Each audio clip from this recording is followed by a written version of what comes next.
মসজিদে আকসা এটা এমন একটি মসজিদ যেই মসজিদে আমার নবী মেরাজে যাওয়ার সময় নামাজ পড়েছেন। এই মসজিদ সেই মসজিদ যেই মসজিদের পাথরগুলো একদম সমুদ্রের তলদেশ থেকে জিনদের মাধ্যমে উঠানো হয়েছে। প্রত্যেকটা পাথরে সূরা ইয়াসিন লেখা ছিল। এমন মসজিদ, এই মসজিদ সেই মসজিদ যেই মসজিদ মুসলমানদের প্রথম কিবলা ছিল। জীবনের রক্ত দিয়ে হলো সেই মসজিদ আকসাকে রক্ষা করে ছাড়বো, ঠিক কি না বলা?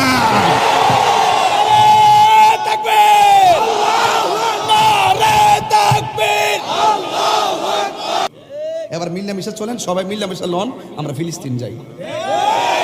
কতক্ষণ ঠিক না বেঠি? এটা পরিষ্কার কথা। আসেন, বসেন, কথা বলেন। আসেন, আমরা কি ধারণ করি বুঝা যান।